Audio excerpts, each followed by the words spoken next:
Picture this, it's 1971, you're at home, reading through Popular Science magazine, and you spot an ad for a plane for $3,000. It looks like a jet fighter, a plane of the future, and the best part of it is that you can build it at home. This, my friends, is the story of the Mighty Bd-5, one of the baddest planes in history. To understand the BD-5, you need to understand Jim Beattie. Jim Beattie was an aerospace engineer from Cleveland, Ohio. He started out after college working on the FJ-4 Fury and A-3J Vigilante projects for the Navy, but quickly got bored and decided to start BD Aviation with his dad. Their first project was the BD-1, a practical kit plane for the masses. Beattie believed that the small planes at the time were too expensive for the average Joe, and wanted to cut costs by offering a kit that a buyer could make at home. The BD-1 was a simple, fairly conventional looking airplane that had good performance, with a 135 knot cruise and an airframe stressed for aerobatics. Though it never really worked out under Beattie, with dragging development, so some other Cleveland businessmen took over and the plane eventually became the American AA-1. Though Jim Beattie was never one to just do one thing, so during the BD-1 program, he cooked up a modified SGS-232 glider he called the BD-2. This glider set an endurance record of 70 hours in 1969 after flying 9,000 miles, and probably could have stayed up longer, if not for an electrical failure. Even after the BD-1 debacle, Beattie still wanted a cheap plane for the masses, and pulled it off with the BD-4, a safe and affordable plane of which hundreds were built. But there was something wrong with the BD-4. Like the BD-1 before it, it was not particularly exciting or sexy. Beattie realized this during the development of the BD-4, and again cooked up an idea as a side project, called the BD-5 Micro. And from the start, it was a cracker. Beattie was designing an airplane that could cruise at 210 miles an hour, max out at over 300 miles an hour, and fly nearly 1,000 miles on a single tank of gas at 38 miles per gallon for $2,965 for a kit. Now I know, inflation, but that's still only $18,000 in today's money. That is crazy.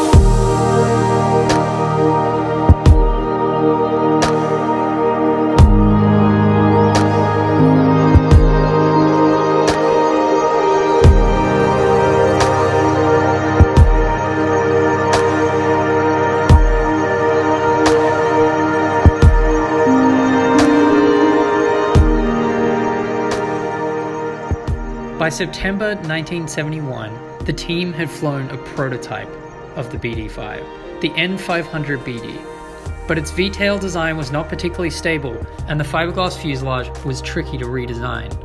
The team decided to switch to a conventional tail and a metal fuselage. The pressure was on, with over 4,300 deposits landing in the company's lap from all those magazine ads by the end of 1971. So at the start of '72, Beattie brought on Burt Rutan, who was to become an aviation badass in his own right, to help fix the stability problems and run the engineering effort so that Beattie could focus on business. This was great for Beattie, who had some serious business problems on his hands, mainly thanks to the engine.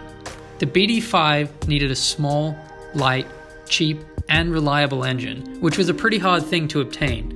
The first prototype, the N500 BD, had a Polaris snowmobile engine. Then the second, the N501 BD, a Kiefkar, I definitely didn't say that right, it's German, Aeromarine engine. And the third, the N502 BD, a Herth-Motoren engine, also wrong, it's German. The third time wasn't the charm either. The Herth had problems with changing mixture with changing engine speed, and the N502 BD prototype suffered a number of engine failures in flight as a result, with one even in front of the FAA.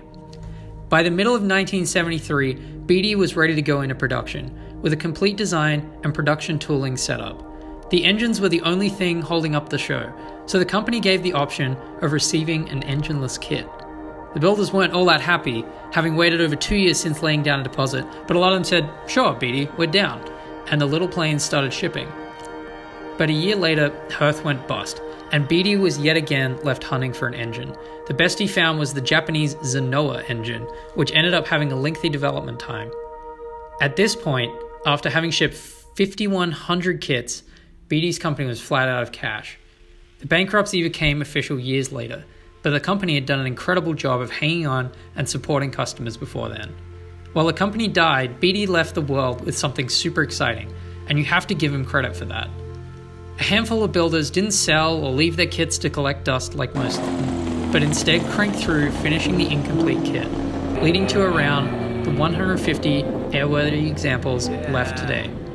Not that people are jumping to fly them though. The BD-5 has a reputation as a somewhat dangerous airplane. The engine is mounted high, so if it goes out, the airplane wants to pitch up, which could cause a stall, and the stall in a BD-5 has a tendency to whip into a nasty snap roll. The center of gravity of the airplane is also pretty tight, so the plane has to be set up just right. But some of the stuff Beattie came up with is just insanely cool. Take the trucker plane, for example. The BD-5 was a single-seat airplane, which meant that your first flight was a solo, a daunting prospect for most pilots, so Beattie invented a unique training device. He took a BD-5 without an engine and mounted it on an arm in front of a pickup truck. Pilots could then fly a BD-5 without fear to learn the flying characteristics before flying off on their first solo. Oh, and then there was the jet.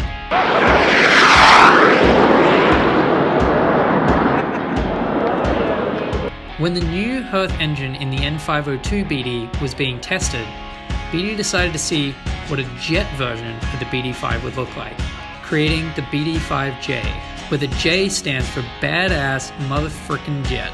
He fitted a Samuel TRS 18046 turbojet, which put out 326 pounds of thrust and brought the service ceiling of the airplane to 26,000 feet without oxygen. BD-5Js could weigh as little as 358 pounds empty, so you're getting a thrust-to-weight ratio of nearly 1. And this lightweight made them the world record holder for the smallest jet, even to this day. It was light, fast, maneuverable, and could be built in a garage. It was so rad, in fact, that James Bond flew one through a hangar in Octopussy. The US military even uses them as cruise missile targets.